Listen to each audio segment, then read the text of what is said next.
ಓಂ ಸಾಯಿರಾಮ್.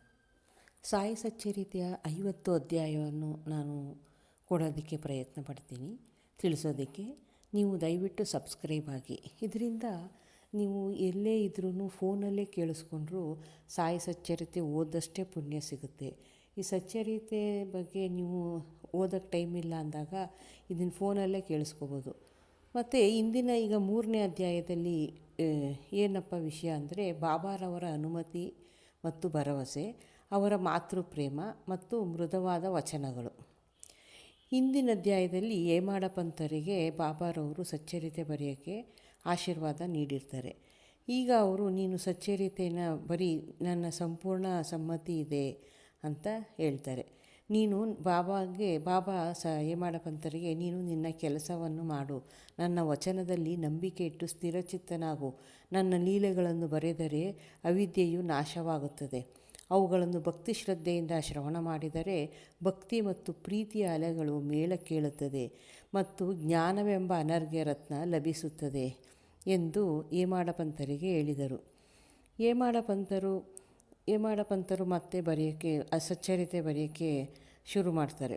ಬಾಬಾ ಹೇಳ್ತಾರೆ, ಯಾರು ನನ್ನ ನಾಮವನ್ನು ಪ್ರೀತಿಯಿಂದ ಉಚ್ಚರಿಸುತ್ತಾರೋ ಅವರ ಅಭಿಲಾಷೆಗಳನ್ನೆಲ್ಲ ಈಡೇರಿಸುತ್ತೇನೆ ಮತ್ತು ಅವನಲ್ಲಿ ಭಕ್ತಿ ಹೆಚ್ಚಾಗುವಂತೆ ಮಾಡುತ್ತೇನೆ.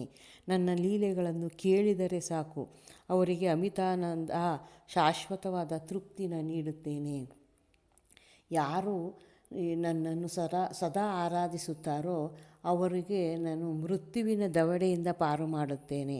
ನನ್ನ ಕಥೆಗಳನ್ನು ಶ್ರವಣ ಮಾಡಿದವರಿಗೆ ಎಲ್ಲ ವಿಧವಾದ ರೋಗಗಳು ನಾಶವಾಗುತ್ತದೆ. ಆದ್ದರಿಂದ ನನ್ನ ಕಥೆಗಳನ್ನು ಶಾಂತವಾಗಿ ಮರ್ಯಾದೆಯಿಂದ ಶ್ರವಣ ಮಾಡಿರಿ, ಅವುಗಳನ್ನೇ ಕುರಿತು ಚಿಂತಿಸಿರಿ ಮತ್ತು ಸಾಯಿ ಎನ್ನುವುದರಿಂದ ಅವರು ಸ್ಮರಿಸುವುದರಿಂದ ಅವರ ಪಾಪಗಳೆಲ್ಲವೂ ನಾಶವಾಗುತ್ತದೆ ಎಂದು ಬಾಬಾ ಹೇಳ್ತಾರೆ. ಇದನ್ನು ಹೇಮಾಡ ಪಂತರು ಬಾಬನ ಸಲಹೆ ಪಡೆದು ಅವರ ಬುಕ್ಕಲ್ಲಿ ಬರೀತಾರೆ. ಭಗವಂತನು ಭಕ್ತರಿಗೆ ಅವರವರ ಯೋಗ್ಯತೆಗಳಿಗೆ ತಕ್ಕಂತೆ ಕೆಲಸಗಳನ್ನು ವಹಿಸಿರುತ್ತಾನೆ.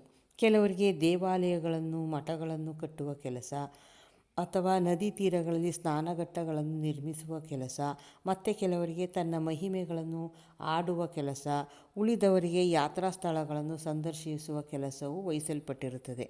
ಆದರೆ ಹೇಮಾಡ ಪಂತರಂತಾರೆ, ನನ್ನ ಪಾಲಿಗೆ ಸಾಯಿ ಸಚ್ಚರಿತೆಯ ರಚನೆ ಬಂದಿದೆ. ಇದಕ್ಕೆ ನಾನು ತೀರಾ ಅನರ್ಹ. ನೈಜವಾದ ಜೀವನವನ್ನು, ಬಾಬರ ಜೀವನವನ್ನು ಅರಿಯಲು ಯಾರಿಂದಲೂ ಸಾಧ್ಯ ಇಲ್ಲ. ಅವನ ಅನುಗ್ರಹ ಬಲ ಒಂದೇ ಈ ಕೆಲಸ ಮುಗಿಸಲು ಸಾಧ್ಯ. ಆದ್ದರಿಂದ ನನ್ನ ಲೇಖನಿಯನ್ನು ಕೈಗೆ ತೆಗೆದುಕೊಂಡ ಮರುಕ್ಷಣದಲ್ಲಿಯೇ ಬಾಬಾರವರು ನನ್ನ ಅಹಂಭಾವವನ್ನು ನಿರ್ಮೂಲ ಮಾಡಿ ತಾವೇ ತಮ್ಮ ಕಥೆಗಳನ್ನು ರಚಿಸಲಾರಂಭಿಸಿದರು.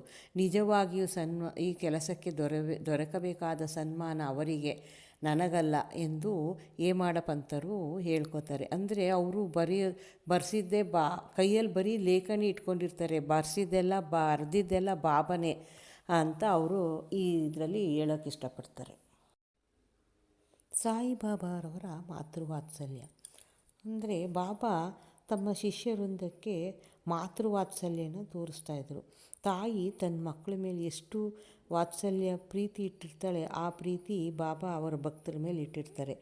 ಹೇಮಾಡ ಪಂತರಿಗೆ 1916ರಲ್ಲಿ ಕೆಲಸದಿಂದ ನಿವೃತ್ತರಾಗ್ತಾರೆ. ಅವ್ರಿಗೆ ಸಂಸಾರ ನಿರ್ವಹಣೆ ಮಾಡೋದೇ ಕಷ್ಟ ಆಗಿರುತ್ತೆ. ಆಗ ಅವ್ರ ಪರವಾಗಿ ಅಣ್ಣಾ ಸಾಹೇಬ್ರವರು ಬಾಬನವ್ರನ್ನ ಹೋಗಿ ಕೇಳ್ಕೊತಾರೆ, ಇವ್ರ ಮೇಲೆ ದಯೆ ಉಂಟು ಮಾಡಿ ಸ್ವಾಮಿ, ಇವನ ಮೇಲೆ ದಯೆ ಮಾಡಿ, ಇವನ ವಿರಾಮ ವೇತನ ಸಂಸಾರ ನಿರ್ವಹಣೆಗೆ ಸಾಲದು, ಸಂಸಾರ ನಿರ್ವಹಿಸಲು ಕಷ್ಟವಾಗುತ್ತಿದೆ, ಇವನಿಗೆ ಬೇರೆ ಉದ್ಯೋಗ ಕೊಡಿಸಿರಿ ಅಂತ ಕೇಳ್ಕೊತಾರೆ.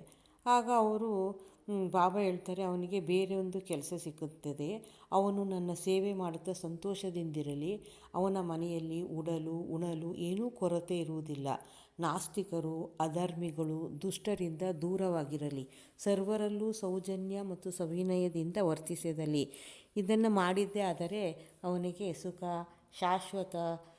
ಶಾಶ್ವತವಾದ ಸುಖ ಸಂತೋಷಗಳು ದೊರಕುತ್ತದೆ ಎಂದು ಬಾಬಾ ಹೇಳ್ತಾರೆ.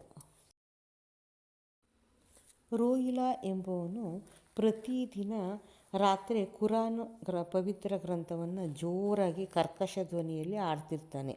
ಅಲ್ಲಾಹು ಅಕ್ಬರ್ ಅಂತ ಜೋರಾಗಿ ಕೂಗ್ಕೋತಾ ಇರ್ತಾನೆ.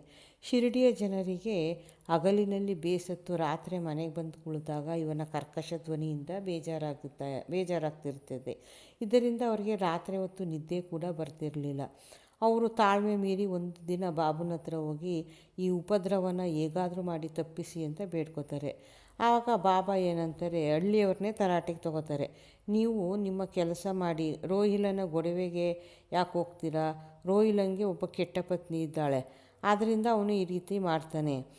ದೇವರ ಸಂಕೀರ್ತನದಿಂದ ಅವಳು ಅವನ ಕಡೆ ಬರೋದಿಲ್ಲ ಅಂತ ಬಾಬಾ ಹೇಳಿ ಕಳಿಸ್ತಾರೆ. ನಿಜವಾಗಿ ಹೇಳಬೇಕು ಅಂದರೆ ರೋಹಿಲನಿಗೆ ಪತ್ನಿಯೇ ಇರಲಿಲ್ಲ. ಬಾಬಾರವರು ರೋಹಿಲನ ಪತ್ನಿ ಅಂದರೆ ದುರ್ಬುದ್ಧಿ, ಕೆಟ್ಟ ಯೋಚನೆಗಳು ಅಂತ. ಬಾಬಾರವರಿಗೆ ದೇವರ ನಾಮ ಸಂಕೀರ್ತನ ಪ್ರಿಯ ಎನಿಸಿದ್ರಿಂದ ಅವರು ರೋಹಿಲನನ್ನು ರಕ್ಷಿಸ್ತಾರೆ. ವಚನಗಳು. ಬಾಬಾ ಒಂದಿನ ಮಧ್ಯಾಹ್ನದ ಆರತಿ ಸಮಯದಲ್ಲಿ ಈ ವಚನಗಳನ್ನ ಹೇಳ್ತಾರೆ. ಅದೇನು ಅಂದರೆ, ನೀವು ಎಲ್ಲಿಯೇ ಇರಿ, ಏನೇ ಮಾಡುತ್ತೀರಿ, ನೀವು ಮಾಡುವ ಪ್ರತಿಯೊಂದು ಕೆಲಸವೂ ನಾನು ಬಲ್ಲೆನೆಂದು ಜ್ಞಾಪಕದಲ್ಲಿಟ್ಕೊಳ್ಳಿ. ನಾನು ಸರ್ವರ ಹೃದಯದಲ್ಲೂ ಅಡಗಿರ್ತೀನಿ. ನಾನು ಪ್ರಪಂಚದ ಸಮಸ್ತ ಚರಾಚರಗಳಲ್ಲಿಯೂ ಅವತರಿಸುತ್ತೇನೆ.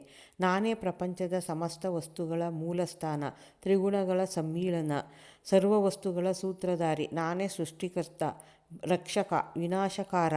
ಯಾರು ತಮ್ಮ ಭಕ್ತಿಯನ್ನು ನನ್ನಲ್ಲಿ ಇಡುತ್ತಾರೋ ಅವರಿಗೆ ಯಾವುದರಿಂದಲೂ ತೊಂದರೆ ಉಂಟಾಗುವುದಿಲ್ಲ. ಯಾರು ನನ್ನ ಮರೆಯುತ್ತಾರೋ ಅವರಿಗೆ ಮಾಯೆ ಕವಿಯುತ್ತದೆ. ಕಣ್ಣಿಗೆ ಕಾಣಿಸುವ ಸಕಲ ಚರಾಚರ ಪದಾರ್ಥಗಳು ಮತ್ತು ಸಕಲ ಜೀವರಾಶಿಗಳಲ್ಲಿಯೂ ನನ್ನ ದೇಹ ಮತ್ತು ಸ್ವರೂಪ. ಇಂಥ ಅಮೂಲ್ಯವಾದ ವಚನಗಳನ್ನು ಬಾಬಾ ಹೇಳ್ತಾರೆ. ಜಾಡ್ಯತನ, ನಿದ್ದೆ, ಚಂಚಲತೆ ಇವುಗಳನ್ನು ದೂರ ಮಾಡಿ ಬಾಬಾರವರ ಕಥೆಗಳಿಗೆ ಗಮನ ಕೊಡಿ ಎಂದು ಹೇಳಿ ಈ ಅಧ್ಯಾಯನ ಮುಗಿಸ್ತೀನಿ. ಓಂ ಸಾಯಿರಾಮ್.